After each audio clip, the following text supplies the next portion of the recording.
Hello, everyone out there, and welcome back to the Elite Racing Network. I hope everyone had a great Thanksgiving, got to watch some football, eat some food, and have some leftovers.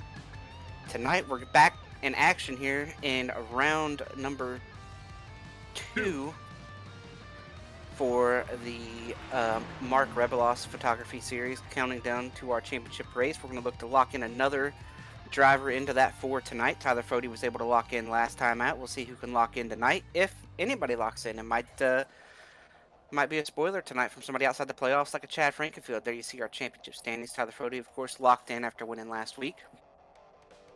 We've got Ethan Stanley, Tate Lytle, Ethan Burrell, Wadsworth, Higgins, Norgard, Rexing, and Joe Francis are our guys vying for a spot in that final 4. Now there's 3 spots available for 8 guys. We'll see who can take home that hardware tonight, who can maybe lock in. Like I said, somebody might spoil, or looking at the points tonight, we'll see what happens. As you see, I believe this is our rookie standings. Frank Fody's all but locked that up with his win in Talladega a few weeks back. Carlos, crossing out Carlos's name. As joining me tonight in the booth as a producer is Carlos, and of course Josh Adams will be race control and will be helping with some play-by-play tonight, as we are about a minute left in qualifying. Should be a great race tonight from Atlanta, Legacy Atlanta too. Knowing that super speedway race, and we're going to see these guys hard at work tonight, sliding around, trying to save the tires, trying to make the tires last. The common theme coming from these drivers is this thing starts sliding real quick and in a hurry, and I'm not sure if Josh is here, but Josh, if you are with me, what do you do approaching this race? How do you approach when you want to use those tires, and what might be the best way to save these tires? Yeah, Chris, I'm here. I was waiting on you to take a breath. I think we'll see a lot of guys in the beginning drop to the bottom, just run the white line, maybe give up a few positions, just kind of be really on purpose about the way they run the corners. I think Tate Lytle, for example, we'll see him probably start up front and then drop to save, because at Atlanta you need some good rubber after 30, 40, 50 laps. If we run that long, you'll have a pretty good advantage if you don't abuse them in the first handful of laps. Yeah, and you talk about abusing the tires, saving the tires. Well, qualifying is wrapped up. No surprise here that Ethan Stanley qualified on the pole, but how about that front row start there for Johnny Thomas? Going to be on the outside of the front row is Johnny Thomas, with Matthew Weeks, Tyler Fody, Tate Lytle around the top 5. Justin Wadsworth, Ethan Burrell, Chad Frankenfield up there in the 8th spot. Leighton Norgard, Tyler Popp. I am looking for a guy we typically see at 1.5 miles, so I got to go all the way down to 35th. Josh, you have any insight on Jonathan Cutlip back there in 35th here? He's typically the guy at these 1.5 mile highway racetracks. Yeah, I think John, he just, like he did last week, I think he just wants the challenge of seeing if he can come from the back to the front and see what he can do.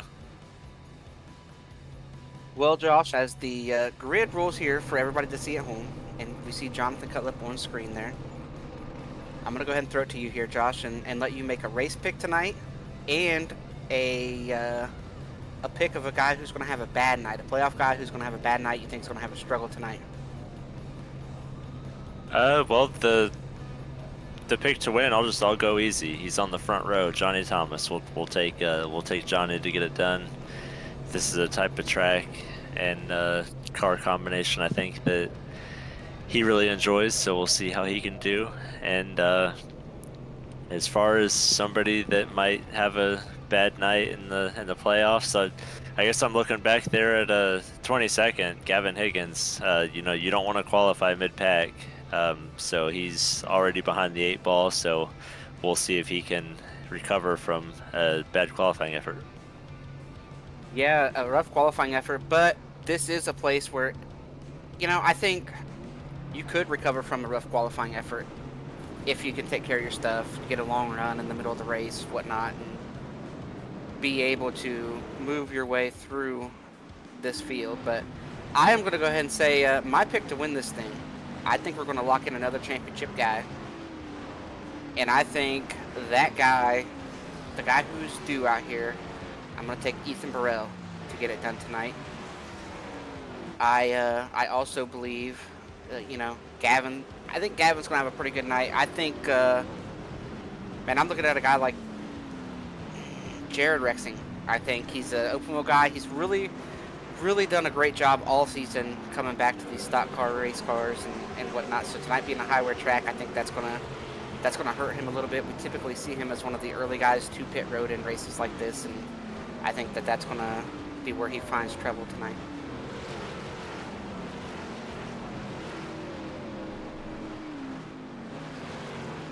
As the field rolls through turn 3 and 4. Getting ready to get the green flag. Ethan Stanley's going to bring them down. The pace car is going to be off. Here we go. Green is out. Great start for Stanley. Johnny gets a pretty good launch up there as well. Pretty even launch there. Pretty fair launch. Not one way better than the other. We get down here to 1 and 2. And you mentioned it, Josh. The lower you run, the more you're going to save your tires. And look at Jared Rexing jump right to the top of 3 wide here, trying to move forward. What do you think that's going to do to Jared Rexing over the course of a run, trying to run out here by the wall already? Well, I think we saw him trying to do it at Kansas, maybe, if I'm not mistaken. One of the last mile and a half we ran, and he ran good for a while. So we'll see. But Atlanta's definitely that one track that you don't want to abuse them until it's time, if it's ever time. So we are 3 wide. He's got to get it while it's good.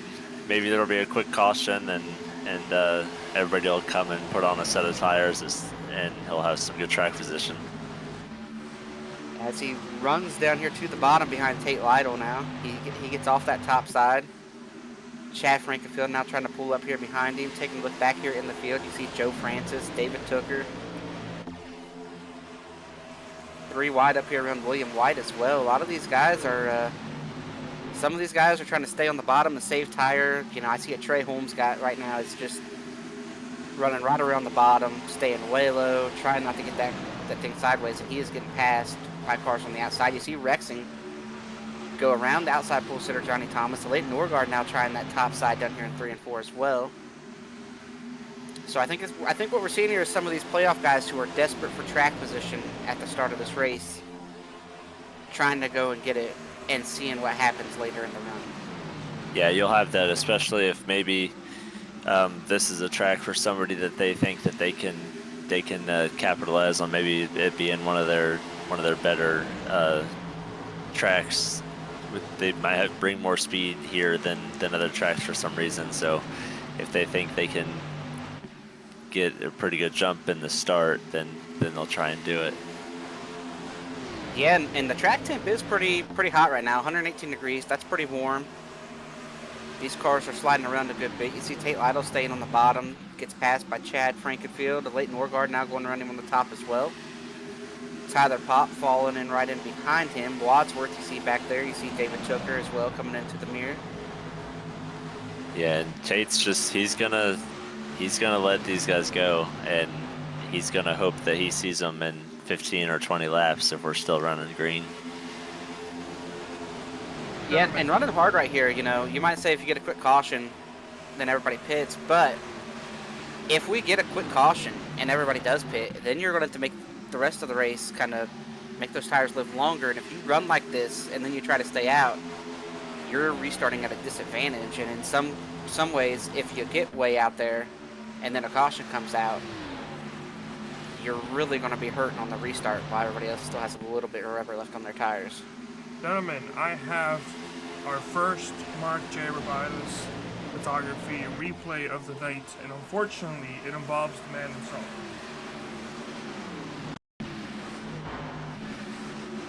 Oh, here's Mark.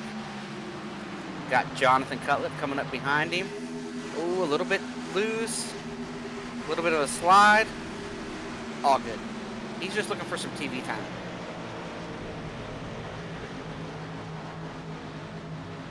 How bad did he just hurt that right rear tire right there, Josh? Pretty bad. He he's gonna wish that he had a set to bolt on here pretty soon, I think. Yeah, what I think happened there is he missed the bottom a little bit. And in 3 and 4, if you miss the bottom just a little bit and it gets a little tight, you put a little bit more wheel into it, you're trying to pick the throttle back up, you lean on that right rear, thinking it's going to push, and all of a sudden that thing it catches and snaps. And when it snapped, I'm not sure if he got any contact from John. It really doesn't take any once it snaps right there, late exit like that. He's pretty lucky, really, not he didn't hit anything, got down in the grass, and is still rolling on, and he'll be able to put on some tires at some point. Yeah, I was taking a look at the nose of the 5 car, and it looked like it didn't look like he took any damage, so John should be good. Mark will recover, and oh, so Johnny Thomas! Something just happened to Johnny Thomas. so he must have got. I'm not sure if he got loose. Maybe somebody hit him.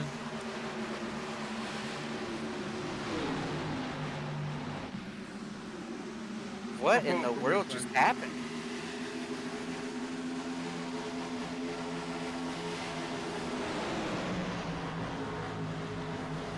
Right here, Johnny's- look at the top of the screen, guys.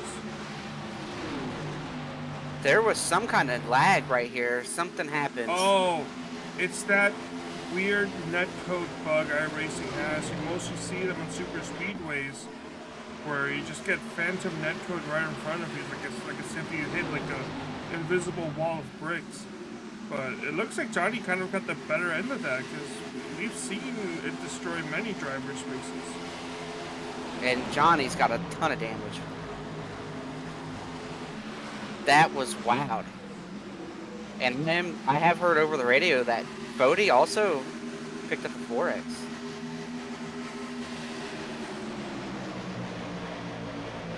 I don't see any damage on the 40. But that, I don't know, that I've not ever really seen that kind of netcode. Have you, Josh? I don't feel like I've ever seen it quite like that in these cars, nose to tail.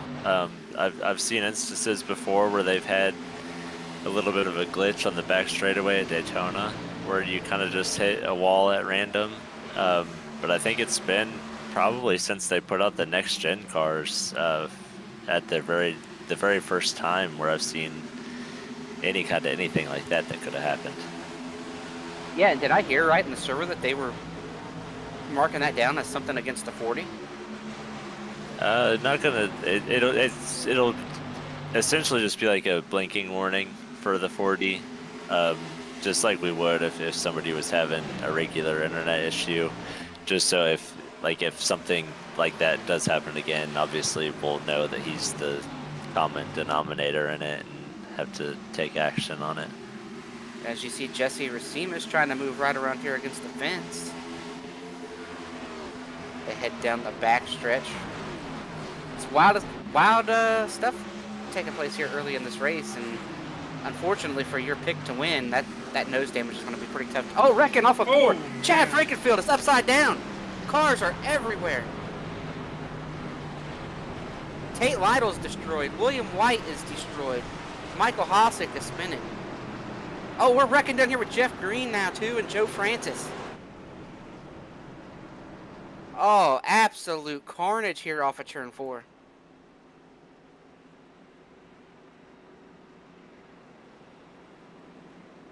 Well, shall we go see what happens?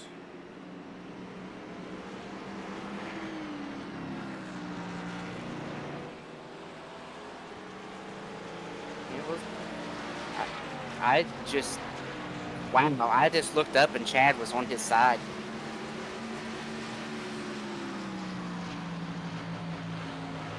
Oh, Justin Wadsworth is in this heavily too, boys. Tate Lytle. I believe there was netcode. Some kind of crazy netcode is going on tonight in the iRacing server.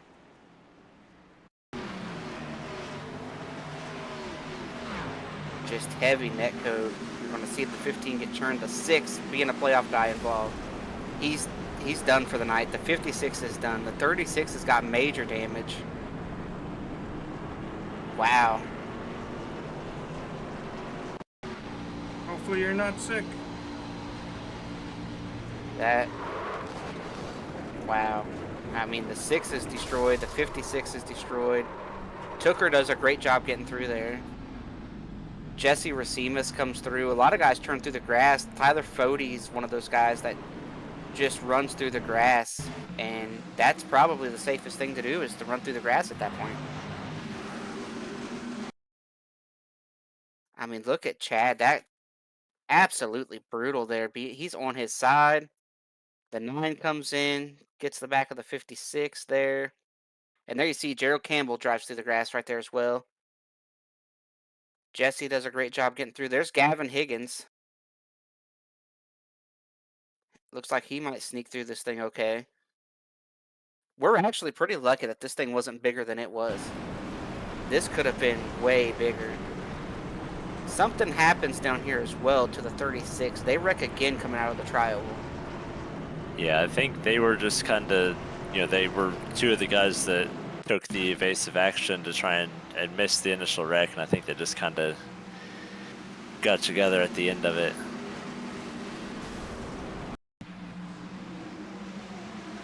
I believe we have some pit stops here as well? Yeah, we did. Everyone went down pit road.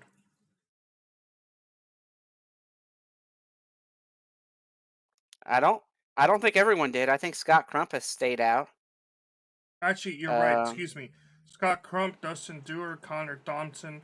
But actually, Dustin Well, here Dewar comes Dustin. and Connor are both going down pit road.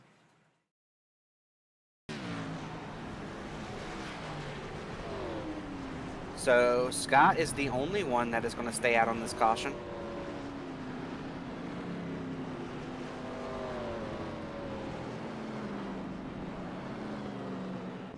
Well, Josh, major playoff implications here, of course, and you can talk about that a little bit if you want. But what is Scott thinking right now, and what's going through his mind with this pit call?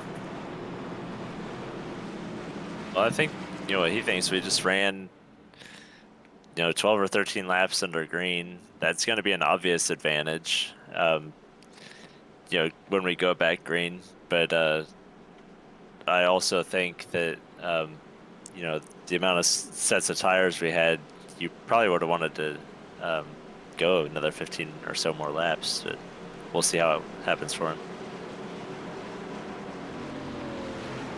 Yeah, and we'll see how that plays out. I think he's probably hoping to run 15, like you said, 10, 15, whatever it is there, and get another caution.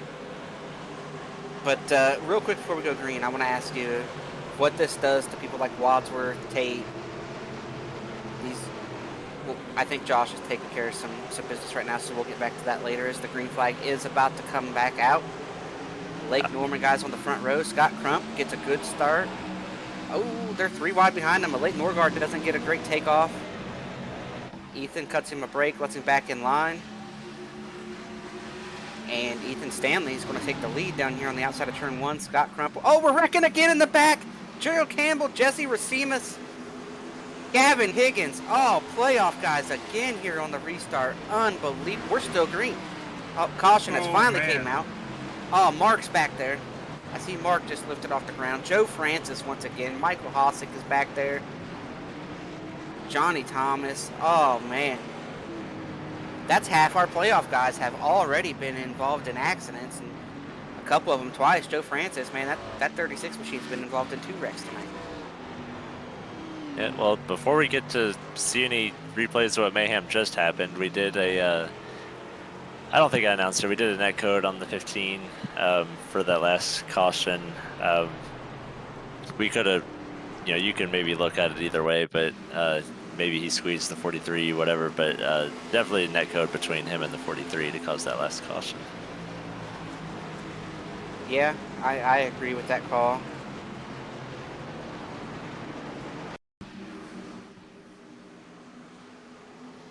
So what do we think happened here? I mean, you see this wreck starts. There's Gavin. He's going to get clobbered. So I think they got 3 wide, and the 13 bounced off of the 70. I think maybe the 70 got loose, got the 13. The 24's in there hard. Joe's in there pretty hard. Oh yeah, they get together. Gerald, there's Gavin. I'll tell you what, Jeff Green got through there barely. There's the 24. There's the 99 getting lifted off by somebody. Johnny actually wasn't involved. He just snakes his way through. Dustin Dewar back there. Oh, and they're wrecking again right there when the 99 tried to back up. Just the aggression level here tonight, boys, as we start this thing is... Man, I don't know. Now, the 99 is going to get involved with this red car back here. I'm not even sure who that is.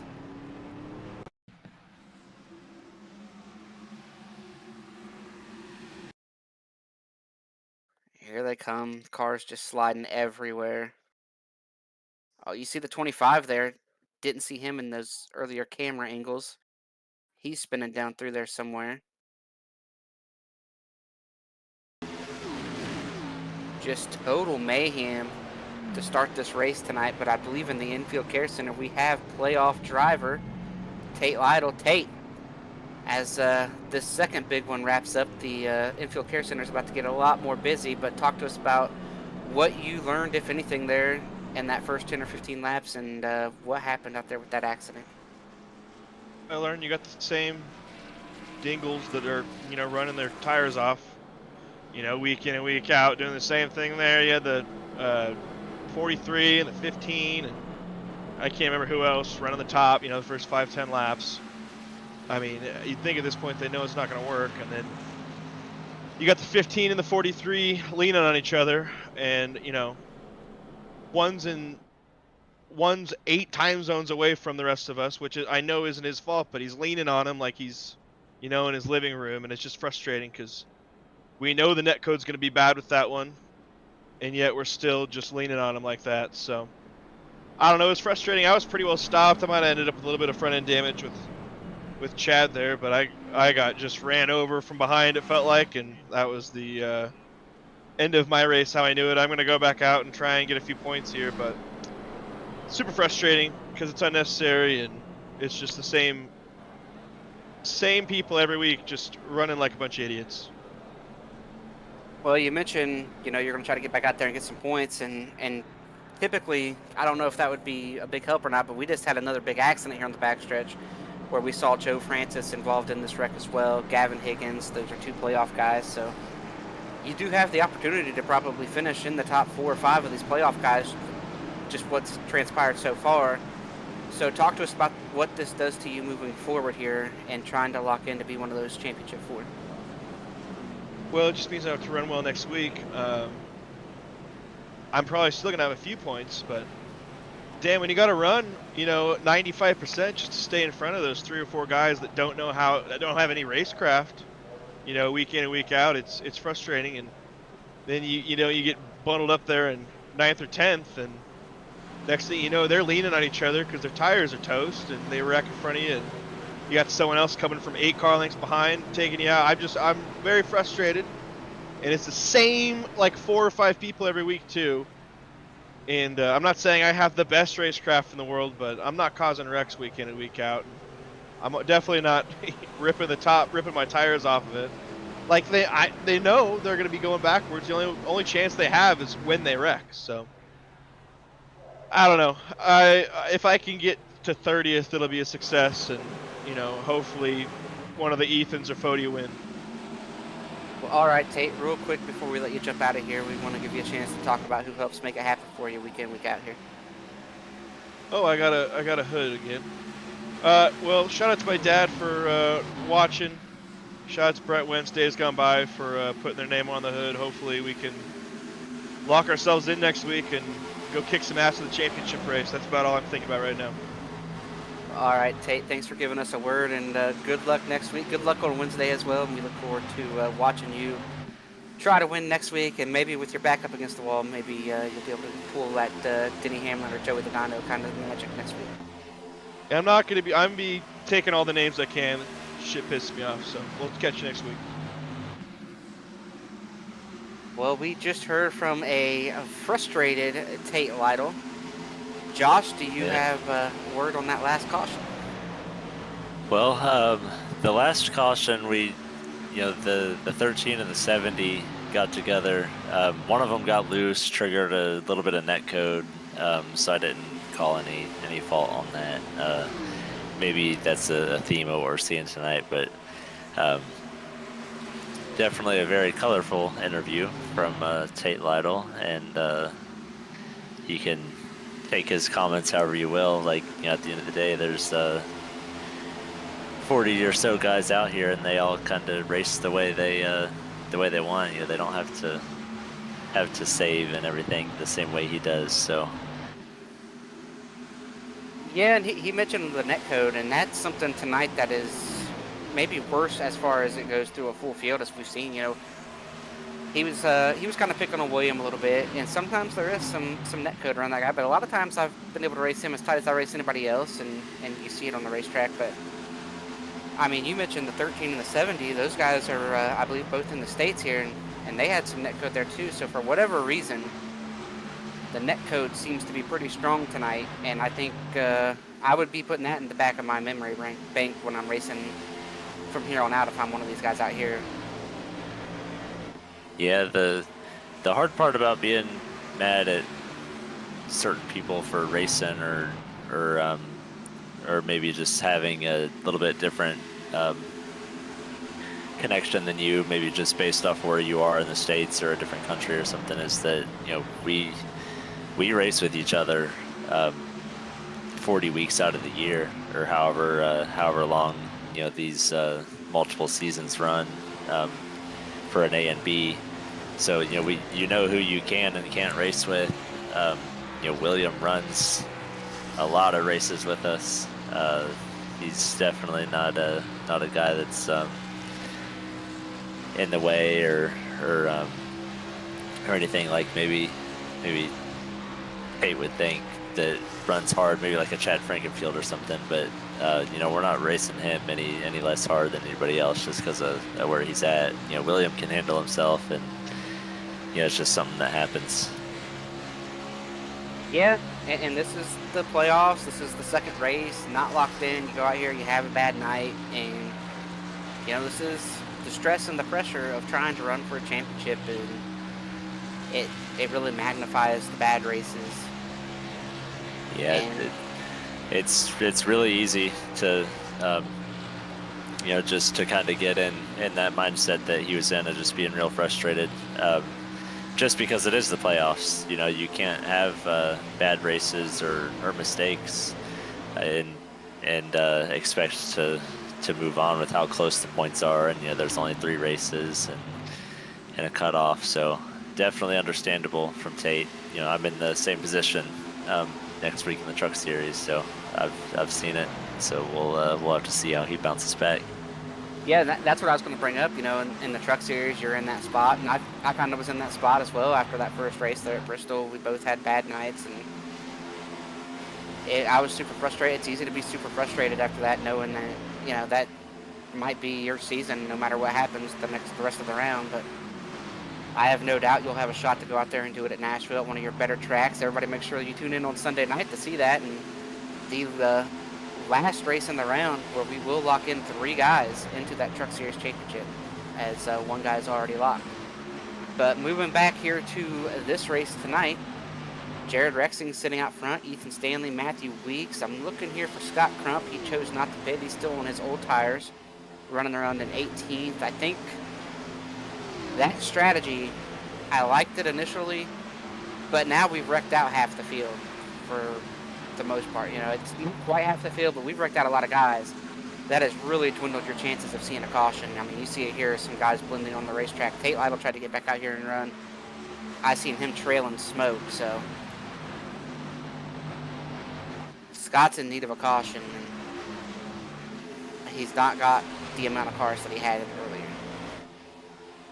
Yeah, it's definitely one thing that he's probably thinking about. You always hope you can get it when you need it, but it always seems like when you need one of them cautions, they never seem to come.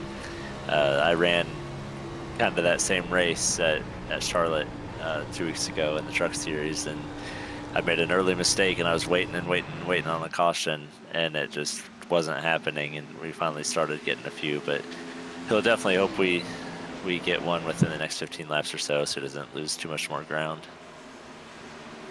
And right now, his Lake Norman teammate has just taken back over the lead from Jared Rexing. So Jared, I think, has used up his tires a little bit there. Matthew Weeks sitting third. Leighton Norgard, Ethan Burrell out there in fifth. Jeff Green up to sixth. David Tooker, Tyler Pop, Cutlip, Tommy Ryan rounding out the top 10.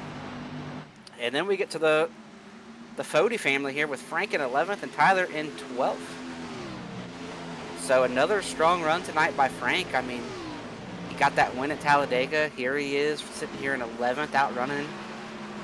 You know, the only guy of the championship 4 that's locked in so far is Tyler Fody. And so all this calamity going on, he's just sitting there saying, it's fine. You know, if we get wrecked, so what? We're racing for a championship in a couple weeks. Yeah, it's speaking of Frank, it's nice to see him start to kind of consistently put it all together. I know, you know, we go in and talk to them consistently, maybe after races and whatever. And well, I'm on that team in the Truck Series. I race with him. Yeah, I know. Tyler always wanted his dad, especially in this series, just to get more starts. You know, run all the races. You know, because that's the only way you're gonna gain the experience, or you know, get better, or whatever. Is if you're, you know, just repetition, just running these laps and staying out of trouble. And Frank's finally starting to do that, and we see him running, I think, 11th. So he's legitimately up there. Like, we've seen a lot of cars get wrecked out, but he's legitimately running 11th of speed. Like I said, starting to consistently put it together. Yeah, and I noticed Frank's performance really took off when he started running like 10, 15 spots better per race when they signed that Chris Wright guy to that truck contract. So I think he's been a big help for Frank.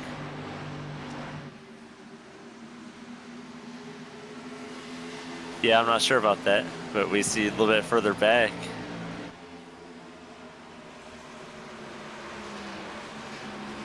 That's some poor grades there by Carlos. That was some poor grades. Yeah. You want me to help you with that? We saw Jonathan Cutlip take over 8th from Tyler Poff. He started 35th. He's up now 27 positions. So, like I just said before, we've taken out a lot of cars, but that's a lot of spots to make up in 40 laps. He's now going after his teammate in the 19, David Tooker.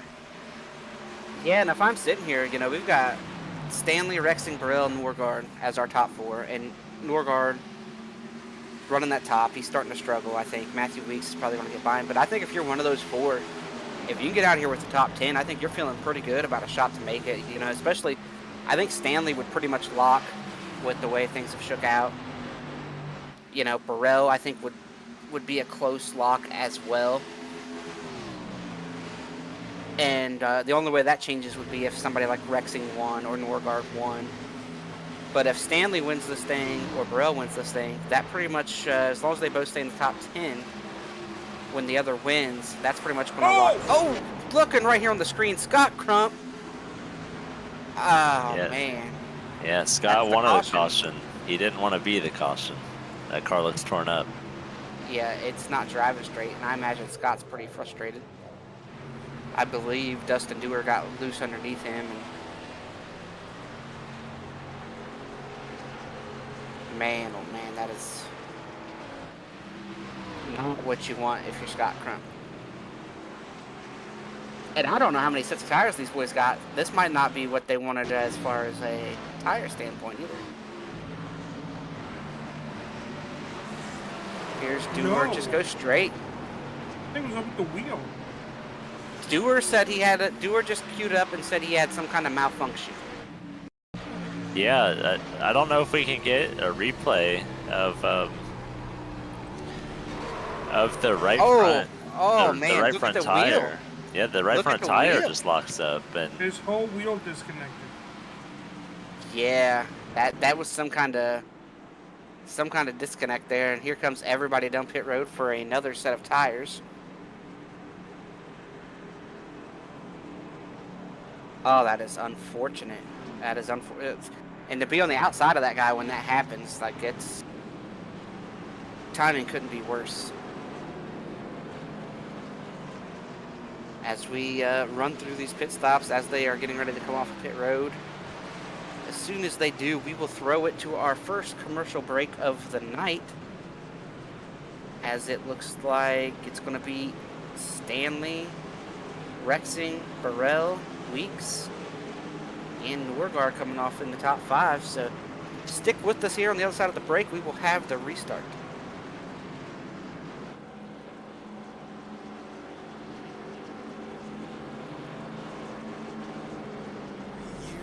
Sellout crowds, 3 years of edge of your seat action, 3 years of jaw-dropping finishes. Worldwide Technology Raceway has rocked the world of NASCAR, and now NASCAR is giving us another reason to celebrate. The 2025 NASCAR Cup Series Championship playoffs are coming Sunday, September 7th, 2025. Just when you thought the racing couldn't get any more intense, now every single lap matters. One wrong move could be the difference between elimination and being crowned the king. The Enjoy Illinois 300, the Confluence Music Festival, the NASCAR Cup Series playoffs, and for the first time in 15 years, the NASCAR Xfinity Series on Saturday, September 6th. Don't be on the outside looking in. See history being made in your own backyard. Go to www.raceway.com for the hottest ticket of the year.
Racing isn't easy.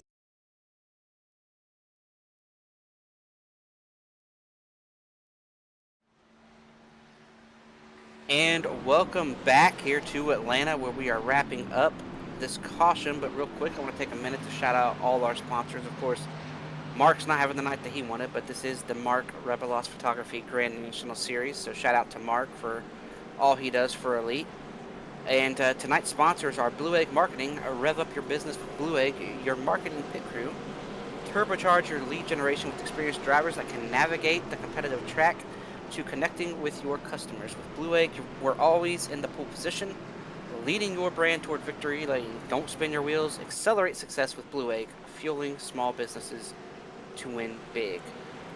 Worldwide Technology Raceway is a motorsport facility in Madison, Illinois, just east of St. Louis, Missouri, and it features a 1.25-mile oval that hosts the NASCAR Cup Series, Truck Series, and the NTT IndyCar Series. They have a 2-mile infield road course used by Speed Tour, Trans Am, SCCA, and the Porsche Club of America, and they also have a 1/4-mile drag strip where the NHRA Camping World Drag Racing Series run the Midwest Nationals event, and they have the Kartplex, a state-of-the-art karting facility, as the green is back out. Big start there for Ethan Stanley out there all by himself, with Burrell and Rexing fighting for second. Matthew Weeks there in fourth. Took her everybody to the bottom with the exception of Rexing. We've seen Rexing take off and run the top every restart so far tonight, and here he goes once again. Josh, what's the plan? How are you breaking this up? Are you trying to go to the end from here? Well, I mean, you definitely can. It'll be interesting to see how they decide to run it. most of the guys probably feel like we're gonna have a caution. I don't know if anybody will decide to do like a half and half and pit after 25 laps or so, because I just don't know if you'll have the speed on the other end with new tires after just 25 laps to run any kind of strategy. So I almost think you're just running it out and waiting for a caution to maybe happen. We have a driver in the. So is that why we're center. seeing? We've got another wreck on the back. Oh, they saved it. Oh, it's one of the Ryan brothers. Not sure which one. Wow. Jeff Ryan. That is Jeff Ryan. You heard there from Carlos. As Rexing pulls away. We have a driver in the infield care center. If you guys want to talk to him. And now we are joined by that driver in the infield care center. Scott, the bad luck continues for you here tonight. Talk to us about your race, that strategy call, and ultimately the wreck that took you out. Yeah, try to do something a little different tonight. Went off strategy, try to save a set of tires for later on in the race. Looked like I was making the right call, just ended up being the caution that I needed. And yeah, just my luck right there. Dewar went down the corner and I guess his wheel just malfunctioned. All of his stuff just turned left and he just went right into me. Yeah, that's unfortunate, and that's kind of been the tale of your season here. And what do you got to do now to try to get that bad luck off your back, get that monkey off your back? Because it feels like every week something's happening that's out of your control. I thought it was starting to go away because I started having good runs the last few weeks. So, yeah, felt really good tonight. Felt like I had a good car, just had a bad Q effort, put me down to 8 ball. I slid through 3 and 4 on my second lap, on my hot lap, and put me in the middle of the pack. I think staying out there made me miss that second wreck because I would have been right where I was. So. But I ended up being the third one, so it didn't matter. Well, all right, real quick, Scott, before we let you jump out of here and maybe get down there and help one of your teammates out, who else get it done for you? And did you have a good Thanksgiving? Let's end this on a high note. Did you have a good Thanksgiving?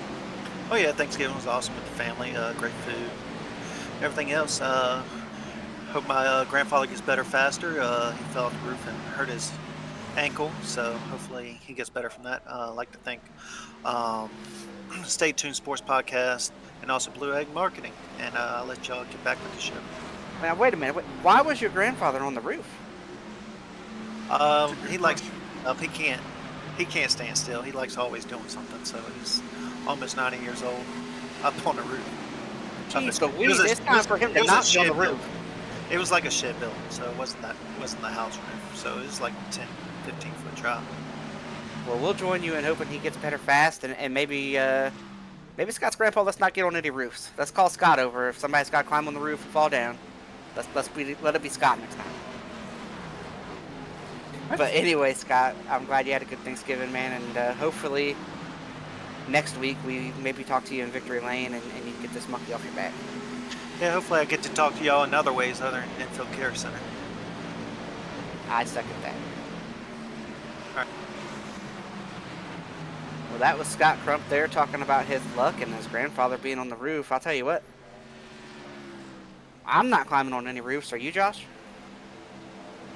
It's been a minute since I've been on a roof, but I see how Chris wants to limit his competition. He wants to put his competition into dangerous situations and have other guys falling off a roof. I didn't say I was going to put Scott on a roof and push him off or something. I don't want anybody to fall off a roof, but especially he's 90 years old up there falling off a roof. That's that's not good. But one thing that I am seeing right now is Jared Rexon is driving off into the sunset. And you mentioned that you didn't know if anybody was going to pit at the halfway point of this. I think if Jared Rexon is running as hard as I think he is, I think he's probably going to be pitting here in 10 or 15 laps. Yeah, it might be a strategy. We'll see. He take off just as fast as he can, try and get as big of a lead as he can, and once they start to reel him in, dive down pit road and just see what happens. I don't think there's enough trust in the field for any early stoppers coming in through. I think with all the cautions we've had so far, it's kind of turning people off from that idea. Yeah, I would definitely agree with that statement. But if we'll just see if how confident he is maybe in his ability to win the race, because with the point situation, he maybe thinks he just needs to win. I don't know how many points he is out with guys like Tate and Higgins and some other guys having bad nights so far. Yeah, and one thing I've noticed this run, you talk about everybody trying to stretch it, nobody's wanting to split it in half or anything like that. I've noticed everybody's really, really creeping around the bottom of the racetrack, not running hard, with the exception of Rexing. Rexing is out there, he's digging, he's pulling away. I mean, it's pretty clear that he is like the only guy running pretty hard tonight. So, or right now, and that lead's starting to shrink, so that tells me he's hurt the tires. It's a little bit quick too. I don't know if I'd want to be having my tires hurt at this point.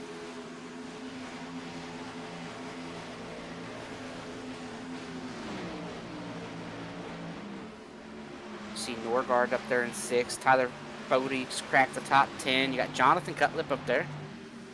He's made his way forward as well.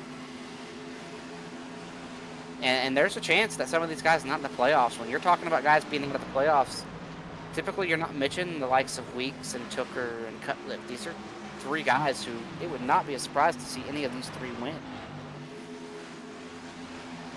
Yeah, definitely wouldn't. You start, seeing Matthew Weeks and David Tooker in your rearview mirror. That they want to play spoiler. They maybe not want to play spoiler as much over the 37, but they're gonna try and beat Ethan, just like anybody else. So those are definitely, like you mentioned, 3 good guys to play spoiler, and even Jeff Green. Jeff's been up there running strong inside the top 10 all night too. So Jeff gets in the right spot here towards the end. He could be one to play spoiler on these playoff guys. Yeah, and you got, we're looking there. We just saw Trey Holmes. Seth Rawls is back there. I mean, we've got some guys who know how to find victory lane and who are fast, have some good speed. So, see a Leighton Norgard trying to get around Jonathan Cutlip here, pushing him towards that top.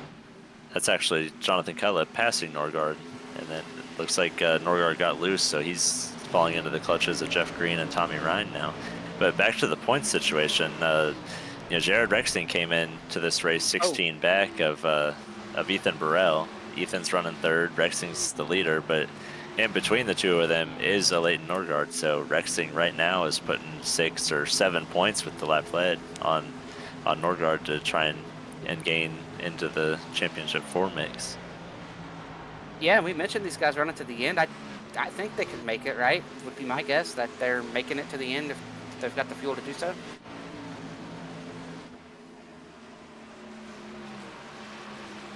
Or do you not know either? Do you not know that either? I did not get a fuel. Yeah, it appears they're good. Handful of laps, they should be good. I see 1 car out here with 43 laps estimated remaining on the track, so everybody should be good. It'll just be whether they want to come in and bolt on a set of tires here pretty soon and see if they can come back. Well, one thing I'm seeing is a lot of guys are starting to slide around. Jesse Racimus is out here, and I know he's got a lot of damage from being in a wreck, but some of them guys are getting pretty loose trying to get underneath him and make that pass happen, and that's a guy that's a little bit off the pace. So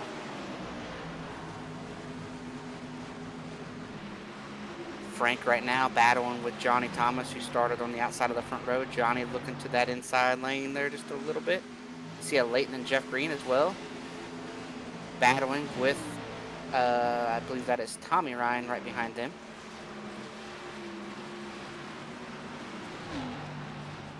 Yeah, we see that lead up front shrinking now down to 7/10 between Jared Rexing and Ethan Stanley. We got some contact between. That's another playoff driver, Leighton Norgard. Oh man, Jeff Green and the Leighton Norgard get together, and a Leighton ends up, I think, with the heavier damage there. Layden, Tommy, Ryan both got meatball flags. Well, there you Although heard I from think that Carlos. may be for tires.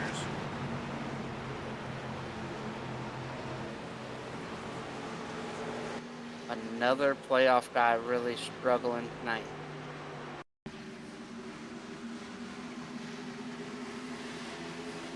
Oh, he just tried to clear himself and just not quite clear. Actually, Tommy's meatball may have actually been turbo. What, a Leighton's car doesn't look too bad.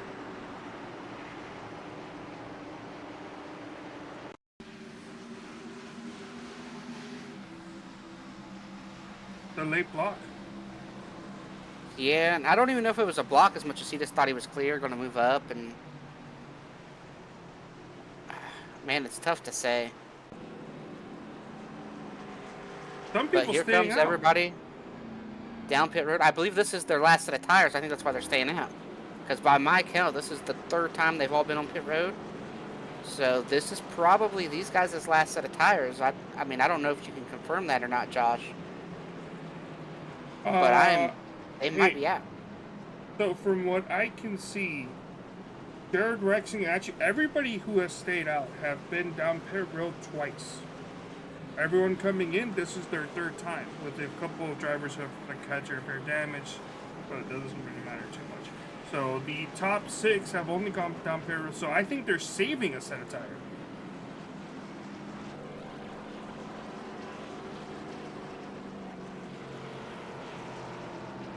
Yeah, that's very interesting, but I mean, it's kind of the box you're in with these tire deals and these tire situations. And I did hear one of our drivers, I will not name drop him, but one of our top 5 drivers said when that caution came out, this was terrible timing for that caution, and said something about tires. So I think everybody who pitted right there just bolted on their last set, and these guys are hoping that there's going to be another caution in 20 laps or so, 15, 20 laps, they'll bolt on a set of tires. And if there is a caution, if there's another caution, and it's 10 laps from now, at least 10 laps from the restart, somebody who pits in 10 laps will more than likely win the race.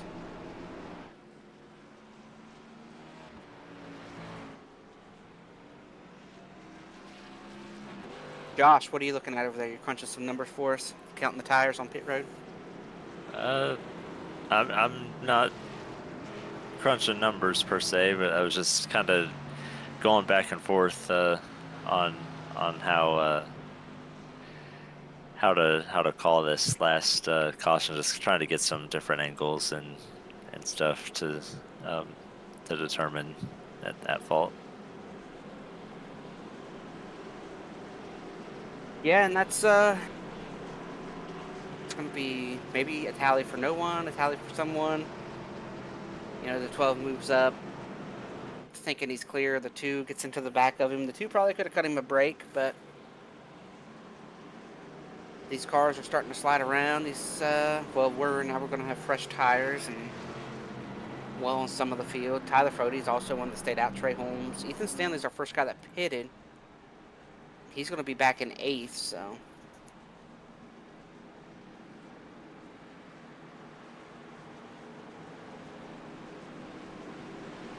Should be very interesting as we get one to go. And I think I got some sponsories to finish up from earlier.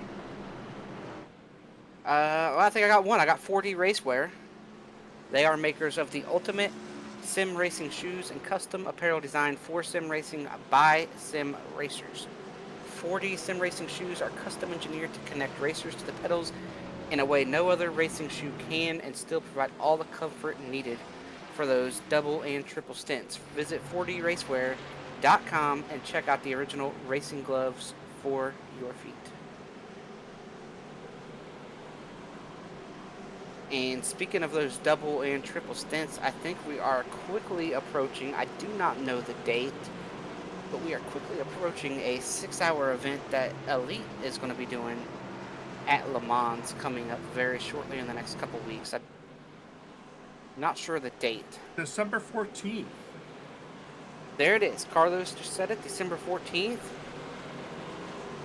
And I know there's been a discussion about that start time and when it's going to be, so I am not going to say when that is, just in case it changes again. But at some point on December 14th, there will be a 6 hours of Le Mans taking place. As the green comes out with 31 to go. Oh, big tire spin back there in the field. I believe that is David Carpenter with the big wheel spin. Kudos to everybody for getting through that. They come off of turn 2 down the back stretch. What these guys who stayed out. Now, Josh, I want you to pick a side right now. Do you want to be one of the guys that stayed out that needs a caution in 10 laps? Or do you want to be one of the guys on tires right now? I mean, I think based off the way some guys took off, I want to be one of the guys that's on offense right now. But I mean, there's still a lot of race. So, but we always see how these cautions happen, and they take up a lot of laps late. I almost feel like I'd rather be one of the guys with tires, because I'm going to be the one going to the front, and maybe there just won't be a whole lot of laps left, and cautions might chew up the rest of the race by the time I get to the front. I'm going to go ahead and put this out there right now. If there's a caution and it's a green-white checker and you got tires left, Yes. I want tires. And I will pass you with my new tires with the way the lap time fall off is around here. And if we went green from here, it would be the longest run of the night. So everything tells me I want to be one of the guys that's like Jared Rexing right now, Tyler Fody, Tooker Weeks. I want to be one of the guys that's got tires laying, because I just don't think we're going to run 30 green flag laps in a row. But real quick, before we get too far, what did you end up doing with that last caution? I just assessed it as a racing incident between those two. Yeah, the 12, came up off the bottom slow, but it was just one of those situations where he did a slide on the 2, and you put the 2 in the situation where he's got to make a decision, either run into him or cut him a break. And just because Jeff decided not to cut him a break doesn't mean it's Jeff's fault. So both drivers made a decision. Not saying either one was right or wrong, so I just went with a racing decision on it. I'm going to tell you right now, Frank Fody's going to look 3 wide underneath Kyle Hanshaw heading down here. And he's going to go after Rexing as well with his newer tires. He's trying to get around all these boys. Frank Fody just passed 4 cars going down into turn 3. What a move. What a run. I know he's on fresher tires, but that's still quite the feat to pass that many cars going into one corner. You got Kyle Hanshaw, who's there right behind him now as well. Especially on a night where everybody knows that, at least earlier in the race, heard a lot of guys complaining about netcode. You're putting yourself in a position when you decide to pass 4 cars in one corner to. I'll tell you what, though, if there's going to be netcode, I want to be the guy on the bottom. Oh yeah. But I'm probably not going to get it a very raw end of that deal. Whereas if I'm the guy on the top of that 3 wide, and there's netcode, I might be screwed. So I think the way Frank did it's the way you want to do it. Unless you're in the Chad Frankenfield position. That's true. Yeah, that was a rough one. Unfortunately, Chad doesn't come up here and talk to us too often unless he wins, so he did not join us to talk about that wild and hairy ride he took down the front stretch earlier. Yeah, I think that just kind of depends on driver. When you're the one to maybe be in the initial contact. Chad was pretty frustrated. We saw him exit out pretty quick, but we heard a long-winded spiel from Tate Lytle, so Chad just doesn't want to get involved in stuff like that. So Chad was frustrated. He just decided to be peaceful with it. Yeah. It's so interesting right now to look at the leaderboard there on the left of your screen, look at the top 10, and only see 2 red banners. Yeah, that's wild. We've been seeing it every other week. They're all in the top 10, and then this is kind of what happens in real life too. In the real life playoffs this season, there was like one race where all of them finished in the top 10, and then the rest of the races, it's like most of them had some kind of issue. And this is that race where all of them are having some kind of issue outside of the 91 and the 37. Well, the 10s ran a pretty clean race. He's back here on strategy, not on any kind of issues or anything. Like him and Tyler Fody stayed out, saved their set of tires. Going inside for the lead. And that's my pick. I don't want to, brag on myself or anything, but I did pick Ethan to win this race. Well, actually, I'll take both Ethans. If you guys don't mind, go ahead and give me that 91 too. So double my odds.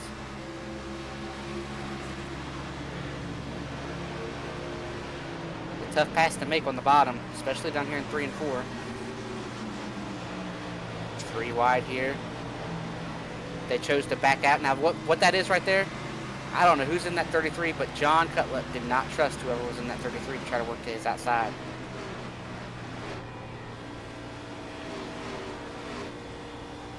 '33 is Brett Baldick.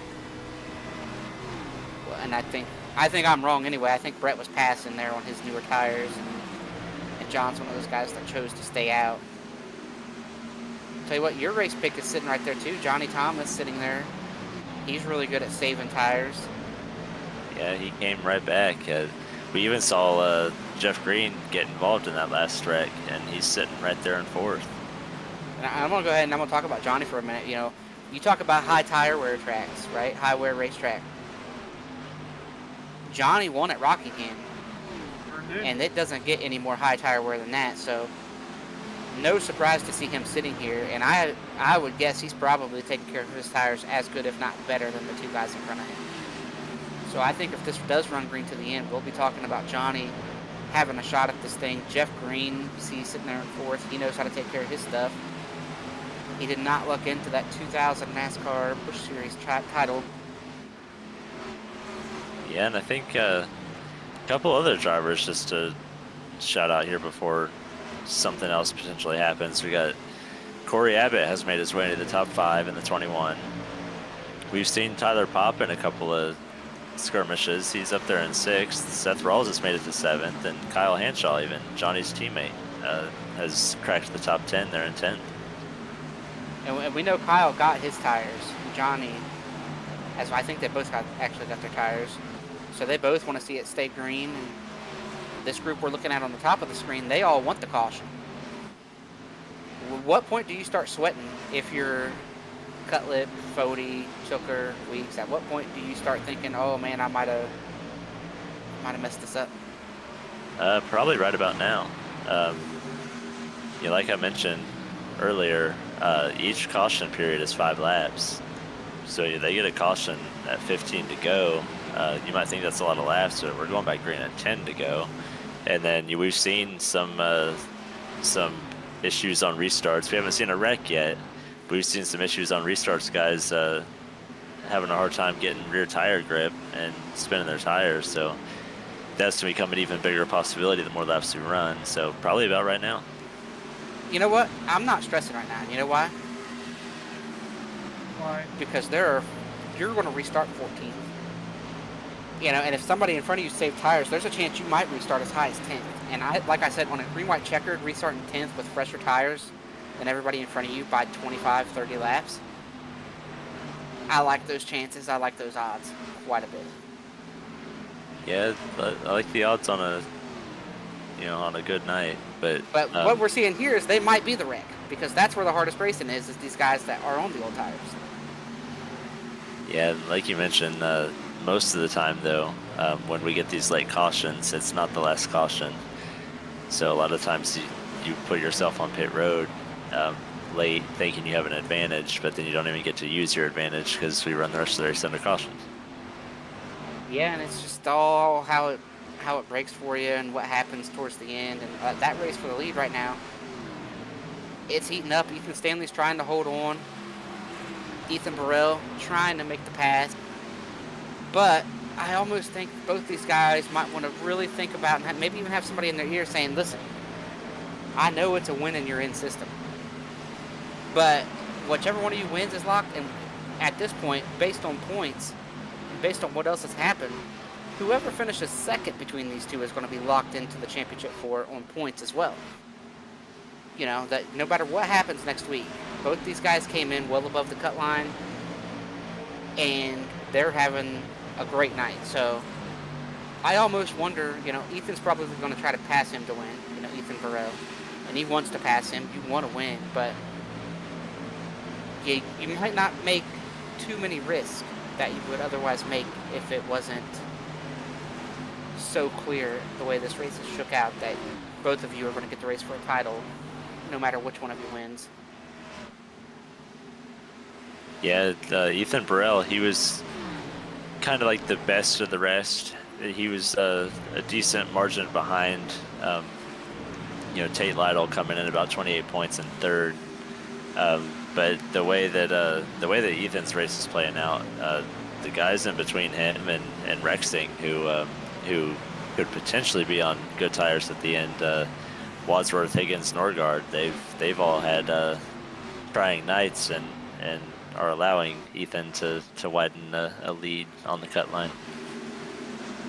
And I will say that a caution will change that. Like, as it sits right now, I think they're both probably in, no matter which one of them wins. But if there's a caution, Rexing's going to get tires. And that's going to change things. Joe Francis, I think, has got a set of tires laying as well. I'm not sure about the 20 of Gavin Higgins, but if those three have tires laying, they're probably going to get back to the top 10. And what we've seen out of Rexing tonight, there's a chance he gets up here and wins this thing with the caution. Now, that's all if and this and that. If it stays green, they're sitting really well right now. Yeah, we see Ethan Burrell maybe decide that it's time to. He thinks he can't run down the 91, so he's trying to the high line now. He's not going to run him down, just running in his tire tracks. He's trying to do something different now. He goes back to the bottom in 3 and 4, but he was up on the boards in 1 and 2. Yeah, and you see right here, Johnny Thomas starting to close into the back of that 37 just a little bit. I almost wonder if the 37 almost heard what I was saying there and thought about it and said, you know, second's not too bad, especially when we're going, you know, this is not the war. You know, this is a battle. And he's done good enough in the battle that he doesn't have to win this battle. Yeah, he can even, you know, he can afford to even give up the spot to Johnny Thomas if he doesn't want to put himself in any kind of predicament to potentially get in some contact with anybody. I'm very surprised that he has worn his tires out this bad over Ethan Stanley.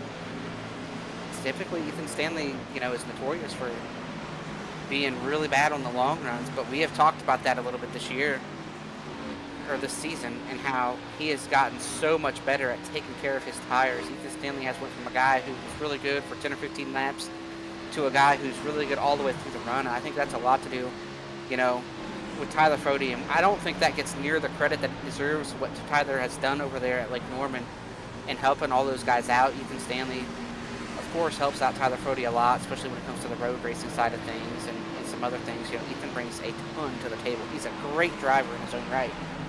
But I think Tyler Froede has really helped him become a better guy at managing his tires and moving around the racetrack and knowing how hard he can push. And then, you know, we talk about Frank Froede and how much better Frank is. And, you know, he's got all those guys. You've got Javier, and you've got all these guys that Tyler is trying to help bring through the system and bring more drivers into the series and make them competitive. He's not just wanting to bring them in and say, oh, you're here. He's wanting to bring them in, help them get better, and kind of have his own little ladder system over there. You know, I think we're seeing some of that as the season progresses and how much better some of those guys have gotten. Yeah, definitely. Then on that's definitely true. But also on the other side of the coin, it was probably easier for Ethan Burrell to run his tires off, being the chaser. You know, he wanted to win this race and not have to worry about next week. So he might have ran just a little bit harder than Ethan Stanley did, trying to go on offense when all Ethan really had to do was defend. Yeah, and we're seeing here Corey Abbott has gotten around Johnny Thomas. And Corey's going to be looking for that podium spot here. Oh, he gets a little loose there off of 4. We are coming to 4 laps left here. 4 laps left for Ethan Stanley. I don't think anybody's got anything for him as long as it stays green. See them running the top side. Corey Abbott trying to work that bottom side here. What a battle we're seeing here for second place. Corey gets sideways out of 2 once again. Another guy that we talked about earlier being a part of this battle, and it looks like he might have used his tires up, is Jeff Green, as he's been passed by Tyler Popp. And now Tyler Popp's making it a 4-car battle here for second place. 3 laps left. 4 cars trying to run here for second. Johnny putting the pressure there on Ethan. Corey going to drive back to the bottom. 3 guys running 3 different lines. Ethan gets sideways, Corey gets sideways, Johnny a little bit of a slide. Tyler Popp going to try to move up here on the outside of Corey Abbott. Yeah, Corey Abbott, he's going after his first Grand National Series podium finish, so he's definitely trying to take that fight to Ethan Burrell and Johnny Thomas, trying to get on the podium to come in and talk to us after this race. And Johnny's going to go down to the bottom. He's going to make that pass. He's going to slide all the way up to the wall. Give Johnny Thomas second. Move Ethan Burrell to third. And while you're at it, give Tyler Popp P4 over top of Corey Abbott. And we'll be looking for the white flag this time by. This turned into a pretty spectacular race for second and third place here right at the end. Yes, it did. White flag is in the air for Ethan Stanley. Jared Rexing, Joe Francis threw away a bunch of points by not putting tires on. But I think the story is going to be Ethan Stanley continues the dominance of Lake Norman. They've won a lot here. You know, it all kicked off with Frank Fody winning Talladega. The only guy locked into the 4 coming into tonight was Tyler Fody, winning last week. Now Ethan Stanley's going to get the job done at Atlanta. Lake Norman's going to have half of the championship for Johnny Thomas, Ethan Burrell, Tyler Popp, Corey Abbott. Going to run out the top 5 with Jeff Green, Frank Fody with the P7, Connor Thompson, Tommy Ryan, and Seth Rawls round out our top 10.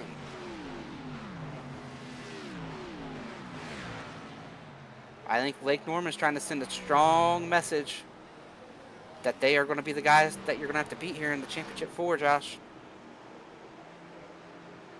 Yeah, it's definitely looking that way. Everybody congratulating Ethan Stanley. Tyler Fody is going to come home 14th. Rexing 19th. Francis is going to be 20th. Higgins 22nd. Norgard 25th. Wadsworth all the way back there in 28th with Tate Lytle in 31st. That is our playoff guys tonight. Just 2 playoff guys in the top 13. As Kyle Hanshaw is going to come home 11th there. What a run we've seen tonight. But I think we owe everybody one more commercial break. And on the other side of that break, we will have interviews with Ethan Stanley, Johnny Thomas, and Ethan Burrell.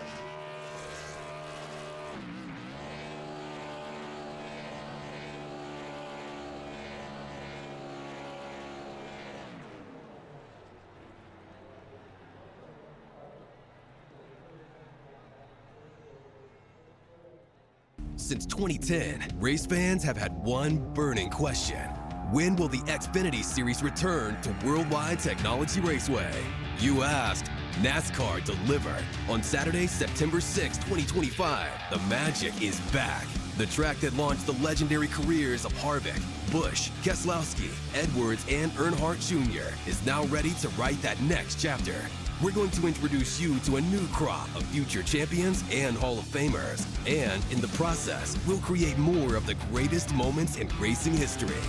NASCAR Weekend 2025, the NASCAR Cup Series Championship Playoffs, the Confluence Music Festival, and now 250 miles of the NASCAR Xfinity Series. 2 incredible races, 1 challenging track, a 3-day party of epic proportions. Go to www.raceway.com and lock in your weekend racing and camping packages for as little as $20 down.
Racing isn't easy, but experiencing it is.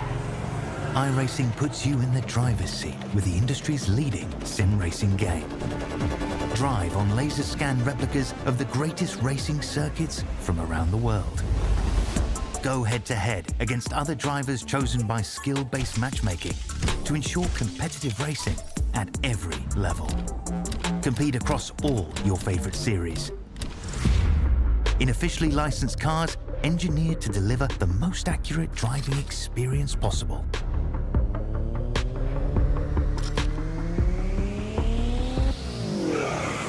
Join a race or host your own with players from across the globe. Race against the computer or in a league with friends. Feel the thrill behind the wheel. Visit iRacing.com.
we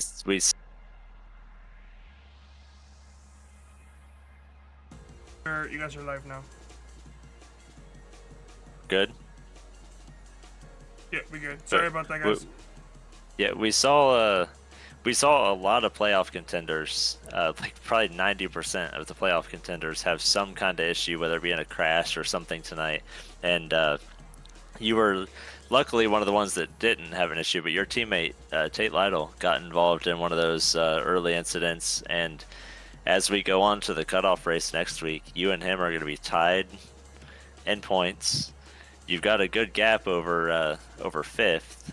But how hard do you guys anticipate racing each other, knowing that somebody could knock one of you out next week? Oh yeah, it's definitely gonna be huge. You know, you hope to just go in there and have a good clean race, don't crash, and don't have a new winner that's below us in the cut line. But hopefully it doesn't come down to that. But that spot will be important between him and I if we do have somebody new win. So hopefully that's not the case. Hopefully Stanley or Fody or somebody like Weeks or Cutlip not in the playoffs go out there and just wipe us all, and we don't have to worry about it. But it'll definitely be a tough fight, man, because you don't want to be the fourth seed for sure if somebody else wins. Oh yeah, we're definitely looking forward to watching it, and if next week is anything nearly as intriguing as what we got tonight, we'll be in for a pretty good cut line battle. So we'll wish you luck there and let you get out of here. But first, let us know who makes it go around for you. Give all your shout outs and all that. Yeah, shout out you guys for putting on the show for us. Shout out Betty for watching. All the guys at Pro Edge. I know Tate had a rough night, but Tooker, Weeks, Cutlip, everybody ran pretty well. So, and Jeff Green too, he had a good run going. So shout out all those guys there. Shout out my best friend Austin. He just got engaged over this past weekend. So shout out to him, and shout out to Stanley for taking the win. That's all great stuff to hear. Ethan, we'll let you get back to your teammates, and we'll get first and second or third, whatever, in here and talk to them. All right, sounds good. Thank you. Thank you. Well, now we are going to bring up second place finisher, and I believe he's standing by with you once again. Josh, got to run down there to that next car. Yeah, we made a quick trip, one car down to pick up Johnny Thomas. Johnny, we saw you have a pretty interesting night. You got involved in a unfortunate kind of netcode lag deal early. We thought it might have ended your race. It looks like the team got that fixed up and got you back in good standing. Just kind of walk us through all of that and how you thought your night might have gone after that. Yeah, those handshop boys, the pit crew that he gives me is pretty good. Fix it up. But if you look at my starting point and where I finished, it's probably my best overall run of the year, but it certainly wasn't that. Fody just lagged out. You know, it seemed like a thing that was happening over the course of the race with a couple of guys, and he can't do anything about it. And I was just kind of on the bottom saving tires with him and Tate, and gave me some pretty crazy damage. I had a minute 20 and slowed me down quite a bit. The left front was damaged up pretty good. Might have slowed me down there towards the end of that race when I was trying to get past Ethan, or both Ethans. Just didn't have enough time. I spent too long battling Burrell, and by the time I got past him, there was 2 to go. I felt like if I could get past him with 10 or 11 laps to go, we would have had a shot there. But come home second. I haven't had a whole lot of success as far as finishes this season, but man, we've been really fast for like the last month, so can't complain. Yeah, Johnny, it was definitely a good run for you, and I would like to say I picked you to win this race, so you came up just short. Chris had Ethan Burrell to win, so I came out on the... Did you win then? I won that, yeah. I took home $100. Chris is paying me later tonight. I'm glad you beat Chris. Oh, yeah. So... Johnny, great race. Tell us who makes it go around other than the Kyle Hanshaw pit crew for you. Give your shout outs for us. Yeah, Belly Up Sports this year. 2024 has been winless in the win column, but we've been battling, having really improving our finishes. I'm confident going into 2025 that I can battle these guys for some race wins, and who knows what happens after that. But Belly Up Sports, obviously Kyle for bringing me on this year. I'm trying to help him out, help his team out, and we're getting the results. You know, him winning in the truck series a couple weeks ago. Everybody watching, family, friends. I'm under the weather right now. I can't really talk too good, so maybe I should be sick every race, and I might finish a little bit better. Yeah, it's right up there with one of them like Jordan flu games. You got the Johnny Thomas flu race, bringing it home in second. That's right. Yeah, one day they'll make a documentary. They better. Johnny, we'll let you get out of here. Good finish for you, and look forward to seeing you next week. Thanks, guys. Great job, Chris and Carlos. Well, that was Johnny Thomas. Now I am standing down here with our race winner, Ethan Stanley. Ethan, continuing the momentum that Lake Norman has brought here, locking another car into a championship race here. That's going to be 2 of the 4 are Lake Norman here in the Mark Rebilas Photography Series. Talk to us about the night and how you made it happen. Yeah, first off, had a pretty bad, horrific race here in a couple weeks ago, and knew I could do a bit better. Pretty good here in the B car, so came in expecting to run pretty decent. Got on the pole, and then just kind of had to figure out what pace I needed to go the whole race. I think I burnt up my tires the first couple runs. And that final run, I just had enough to hold off Ethan and just kind of gap him right there at the end. And now you're locked into that championship 4, so you got one race here that you don't have, you kind of kick your feet up, along with your teammate Tyler Fody over there. So what's the outlook here, and what do you think your chances are here in that championship race? If I'm as good at Darlington as I am in the Cup car, I got a decent chance. I think it's going to be close, though. These guys are, of course, hugely talented. So, yeah, we'll just have to see how my pace is come a couple weeks from now. Now, are you feeling the pressure to win? Frank got that win at Talladega, and it kind of made everybody else at Lake Norman step up. And Tyler got locked in. There's been another Blue A car in victory lane since the last time you won. So were you feeling the pressure that you needed to get it done tonight? I don't know about pressure. I've had a pretty good season, all things considered. Not as good as I wanted to in the B car. 3 wins is still 3 wins. Yeah, no real pressure at this point. Just got to kind of make it to the end of the season, and then the pressure's on for the final week. All right, Ethan, before you let you jump out of here and celebrate your win and start preparing for Darlington, who helps get it done week in, week out for you? Yeah, as always, big shout out to Black Marketing for being the sponsor. JD Designs for painting all these beautiful paints for the team. Big shout out to you guys up in the booth for always putting on a great product every week. And big thanks to Chad and everybody that runs this league. All right, Ethan, congrats on the win. We look forward to racing with you on Wednesday and seeing you back in action and trying to get another trophy next Monday. Yeah, thanks, guys. Well, Josh, Carlos, it was a great race. We got to see a lot of great racing there the second half, a couple big wrecks early in the race, and a little bit of everything with the strategy tonight. So, Josh, any final thoughts from you? Yeah, just like you said, it was a great race. We had a couple incidents. They're really kind of back to back in the beginning, and then they kind of figured it out and gave us a run to the end. But the big thing we're going to be keeping our eye on next week is the points battle. Like, it's not really a points battle anymore. With the guys, 5th on back, the real points battle is going to be for 3rd place between the 2 Pro Edge teammates of Ethan and Tate. Just see which one of them can be 3rd, just in case somebody is able to play spoiler and take that 4th place with the win, because we really think it's going to take a win.